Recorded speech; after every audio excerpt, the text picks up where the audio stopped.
مولاي صل وسلم دائما أبدا على حبيبك خير Masa Nabi Muhammad sallallahu alaihi wasallam Isra Mi'raj, Nabi tengok ada pokok kayu hijau kat bawah. Nabi tanya Jibril, "Ya, itu pokok kayu hijau apa?"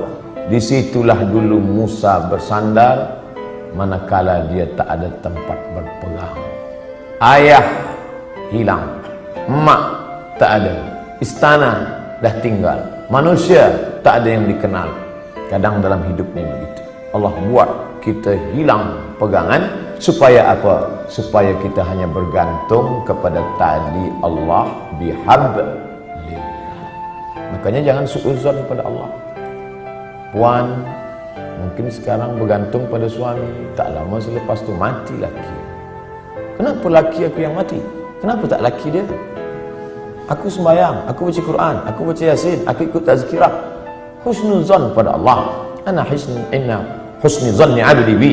Aku memenurut prasangka hamba kepadaku. Mungkin Allah ingin supaya kita hanya bergantung kepada Allah semata. La haula wala quwata illa billah. Makanya perempuan yang tabah dia tak menangis. Mati laki dia tak ada nangis. Awak tak menangis? Tak, saya bergantung kepada Allah. Kenapa tak menangis? Memang saya lama dah tunggu. Sebab laki itu tak elok, jahat, tak sembahyang. Oleh sebab itu maka kita husnuzan pada Allah.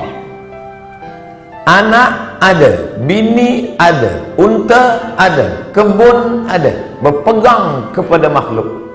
Allah uji, Allah matikan anak, dia tetap berpegang. Allah buat unta lembu mati, kambing mati, tetap. Allah buat pula kebun-kebun yang hijau menguning, layu, mati, kering, tetap juga. Tinggal seorang saja yang tempat dia bersama, rahmah. Maka disebut dalam doa orang menikah, Allahumma arham bainakuma kama rahimta baina Ayyuba wa rahmah. Ya Allah, buatlah mereka berdua berkasih sayang sebagaimana berkasih sayangnya Ayyub dan Siti Rahmah. Rahmah setia. Harta tak ada, anak mati, kambing mati, tanaman kering, tetap cinta kepada Ayyub. Sampai masa ujian, di bawah ujian, jatuh serendah-rendahnya dari kaya raya, hilang semuanya, datang penyakit kulit, berulat daging, tetap juga. Namun meminta kepada Allah tidak, malu dia. Ayub tak ada minta pada Allah, ya Allah, dulu aku elok, rezeki banyak, ini kenapa anak mati, tanaman mati, kering, onta mati, datang pula penyakit kulit, salah aku apa? Tak ada. Ayub marah kepada Allah. Sampai akhirnya Rahmah tak tahan. Apa kata isteri Ayub? Berdoalah pada Allah, Ayub. Mengadulah pada Allah. Apa kata Ayub? Rabbi anni massani ad-dur wa anta arhamur rahimin. Rabbi, ya Allah, anni, sesungguhnya aku, massani ad-dur, terkena penyakit, wa anta arhamur rahimin, engkau maha sayang di antara yang penyayang. Tak ada dia mengadu, dia tak ada minta, dia hanya bercakap saja, ya Allah, aku kena penyakit. Tak ada dia minta, ya Allah, sehatkanlah aku dah tak tahan lagi dah. Dia hanya berkata, aku kena penyakit dan engkau maha sayang di antara yang sayang. Maka saat itu apa kata Allah? Urkud birijlika, tumit engkau pijakkan ke tanah, keluarlah air memancar, mughtasalun baridun, air yang sejuk, dia mandi sehat walafiat, dibalikkan Allah lagi semua yang hilang. Bersandar, berpegang kepada Allah, tak ada jalan lain. Hablum minallah. Faqsusil qasasah, ceritakan kisah-kisah itu hai Muhammad sallallahu alaihi wasallam. Ceritakan kisah-kisah itu wahai Abdul Somad, supaya apa? La'allahum yatafakkarun, supaya manusia ni berfikir, jangan dia sangka dia saja yang diuji Allah. Bahawa nabi-nabi dulu pun ujian hidupnya luar biasa. Mereka luar biasa. Kalau Ustaz Abdul Somad biasa je luar. Di Sumatera, di Kalimantan, di Sulawesi, di Papua, saya bagi tazkirah di luar. Orang dalam masjid, saya di luar, di Padang, di Malaysia, alhamdulillah di dalam. Berpegang kepada Allah Subhanahu wa taala. Datang risau susah hati. Kemana risau hati nak dialamatkan? Ambil air sembahyang, menghadap kepada Allah, angkat dua tangan, Allahu Akbar. Kadang ada orang ini dia nampak kita tenang, macam tak ada masalah dalam hidup, tapi dia tak sembahyang, dia tak baca Quran, dia tak berzikir. Kenapa dia tenang? Rupa dadah. Patutlah tenang. Nak gila dah. Tidak ada jalan lain. Sebenarnya orang yang minum khamar tu yang nak dia cari apa? Ketenangan. Orang yang pakai dadah tu sebenarnya yang dia cari apa? Ketenangan. Orang yang makan itu ini sebenarnya ketenangan. Maka ketenangan semua ini palsu. Ketenangan ini tidak ada yang betul. Saya sampai office pukul 7. Biasa office cepat hari itu saya sampai. Ada seorang kaki tangan, Ustaz Somad cepat sampai. Ya. Ada yang saya nak tanya pada Ustaz. Sebenarnya lama saya dah nak tanya, cuma malu di majlis. Ini kita tak ada orang lain, saya nak tanya. Apa? Saya kalau dengar lagu dangdut tenang hati saya. Kata saya, ini tak betul. Ketenangan yang betul adalah tenang masa berzikir, tenang masa berselawat. Kadang kita ni jaga pagi tidur, sempit rasa hidup, tak tahu entah apa yang menyusahkan hati, maka lapangkan. Orang lain dia kata, bila anda nak tenang, pejamkan mata, tarik nafas, tarik, tahan. Kita tak diajarkan macam tu. Kita diajarkan hadapi hidup ini, serahkan pada Allah Subhanahu wa taala, berzikirlah. Apa zikir? Kata ustaz ini banyak-banyak berselawat. Bila engkau susah hati, banyak-banyak berselawat. Allahumma salli ala sayyidina Muhammad wa ala ali Muhammad. Allahumma salli ala sayyidina Muhammad wa ala ali Muhammad. Allahumma salli ala sayyidina Muhammad. Kata ustaz ini pula, banyak-banyak berzikir, afdhalul zikri fa'lam annahu la ilaha illallah. Kata ustaz ini pula, yang paling elok tu tasbih, subhanallah bihamdihi, subhanallahil azim, subhanallah. Jadi awak amalkan yang mana? Itulah ustaz. Sampai hari ini satu pun saya tak amalkan. Habib ini cakap banyak selawat, ustaz ni cakap banyak zikir tahlil. Ustaz, pilihlah. La ilaha illallah 1000 elok, selawat 1000 elok, istighfar 1000 elok. Malulah mana-mana nak bawa tasbih, tak usah pakai tasbih, pakai tangan. Subhanallah, Allahumma salli ala sayyidina.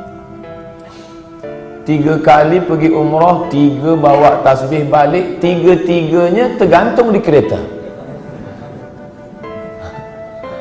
Patutlah kereta tu yang tenang. Yang punya kereta risau. Kita berzikir supaya Allah turunkan ketenangan. Letak tenang tu di mana? Di hati. Yang punya hati ni siapa? Allah. Yang menurunkan ketenangan dalam hati siapa? Wallazi anzalas sakinata. Allah yang menurunkan ketenangan fi qulubil mu'minin, ke dalam hati orang yang beriman. Kadang hati tu macam kopi yang dikacau, kacau balau. Tapi kemudian manakala kita berzikir, terasa dia tenang. Pagi nak pergi ke office, Allahumma salli ala sayyidina Muhammad, Allahumma salli ala sayyidina Muhammad, Allahumma salli. Baca dapat dari rumah, makin jam makin banyak. Kalau kita marah, mengamuk, apakah jam tu berjalan? Tidak. Mengamuk macam apa ni? Tidak. Bukan dia bergerak. Kalaulah kita mengamuk dia bergerak, tentu kita mengamuk, kekejap mengamuk, kekejap mengamuk. Dia tidak akan merubah apapun. Maka banyak-banyak berzikir, banyak-banyak berselawat. Apalagi kita duduk di kota besar, internasional. Nak berangkat pagi, jam, balik jam, di tempat kerja pula banyak masalah. Bila lagi kita nak dapat ketenangan? Maka tak ada jalan lain kecuali hablum minallah. Berzikir. Saya malu nak bawa tasbih ustaz. Okey, ada yang sekarang pasang macam ring cincin. Okey.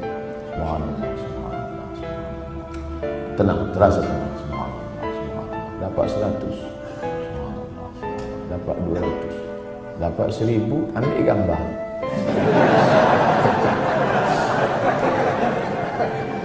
Langsung upload. Alhamdulillah dah 1000 pagi ni. Bukan itu. Kita ni beramal bukan nak tunjuk pada orang. Kita beramal untuk kita dengan Allah. Itulah yang disebut dengan hablum minallah. Merasa sunyi di tengah keramaian.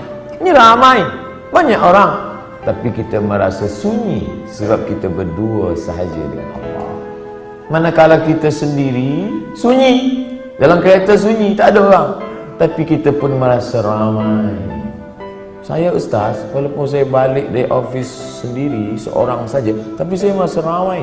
Dengan siapa? Ada Michael Jackson, ada Bryan Adams. Bukan dengan dia, tapi kita bersama dengan Allah. Hablum minallah. Kira-kira orang-orang soleh itu apakah tak ada takut dalam hatinya? Sahabat-sahabat Nabi itu apakah tak ada risau dalam hati dia?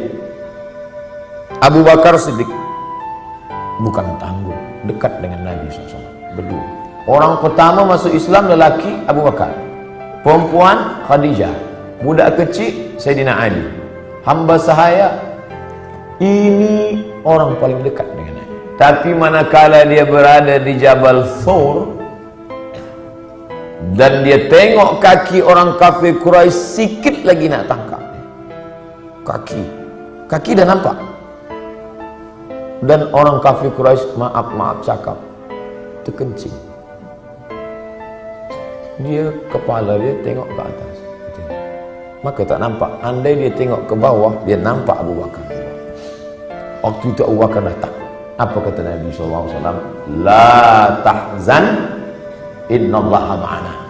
La tahzan, jangan cemas, jangan takut, jangan sedih. La tahzan, don't be sad. Itulah yang jadi buku bestseller yang ditulis oleh Aid Al-Qarni dalam banyak bahasa, termasuk bahasa Melayu, bahasa Indonesia, ditulis asli original bahasa Arab. Jangan takut wahai Abu Bakar. Apa pelajaran yang dapat kita ambil daripada perjalanan Rasulullah SAW ini? Bahwa orang selevel Abu Bakar pun yang dijamin masuk surga, tetap dalam hatinya ada rasa takut, ada rasa cemas, ada rasa sedih, ada susah. Jadi kalau ada orang, aku selepas banyak berzikir ni memang tak ada takut lah. Awak tak usahlah dusta. Abu Bakar pun takut, apalagi awak abu-abu. Ustaz Somad ada rasa takut? Ada. Kenapa kita hilangkan itu dengan banyak berzikir, mengusir, menghalau dia dari hati kita? Inilah yang disebut dengan hablum minallah. Innallaha ma'ana. Abu Bakar jangan takut. Idhuma fil ghari, huma, mereka berdua, idhuma fil ghari, ketika mereka berdua berada di dalam gua, idh yaqulu li sahibihi, ketika ia berkata kepada sahabatnya, la tahzan, jangan takut, jangan khawatir, jangan cemas, jangan ngeri. Innallaha ma'ana, Allah bersama dengan kita. Itu juga yang terjadi pada Musa alaihissalam. Ketika Fir'aun mengejar dari belakang, di hadapan mereka laut merah. Maju ke hadapan, mati tenggelam laut merah. Balik ke belakang, akan ditangkap oleh Fir'aun beserta bala tenteranya. Kemana nak pergi? Apa kata orang Bani Israel? Inna lamudrakun. Musa, sekali ini kita memang mati Musa. Tengok dia ke belakang, tengok belakang Musa. Itu Fir'aun dah nak tangkap kita. Di hadapan kita pula laut merah. Inna lamudrakun, kita akan ditangkap. Apa kata Musa? Kalla, tidak. Inna ma'iya rabbi bersamaku ada Allah. Beza jawaban Musa dengan Muhammad sallallahu alaihi wasallam. Coba kita tengok bunyi. Kalau Muhammad sallallahu alaihi wasallam, innallaha ma'ana, Allah bersama kita. Kita ramai. Kalau Musa ada, inna ma'iya rabbi, bersamaku, aku saja, kamu tidak. Kenapa beza cakap Musa dengan cakap Muhammad sallallahu alaihi wasallam? Kerana sahabat Musa berbeza dengan sahabat Muhammad. Sahabat Muhammad ketakutan. Orang yang ketakutan, kita bagi dia semangat. Jangan takut, Allah bersama kita. Sedangkan sahabat Musa, mereka menakut-nakutkan saja. Musa nampaknya tertangkaplah kita ni. Kira-kira sahabat Tuhan selama ni sahabat Musa ke sahabat Muhammad? Bila kawan kita itu ketakutan, pakai jawaban Muhammad SAW. Aku ni takut Ustaz, macam mana nanti bila aku ditangkap, dibunuh? Kal la tahzan, jangan takut, innallaha ma'ana, Allah bersama kita. Tapi bila ada yang takut-takutkan saya, Ustaz, nanti Ustaz akan ditangkap, Ustaz akan dibunuh, Ustaz akan diculik, kalla, sekali-kali tidak. Inna ma'iya rabbi sayahdin, bersamaku ada Allah, bersama kamu tidak. Jangan lupa subscribe, like, and share.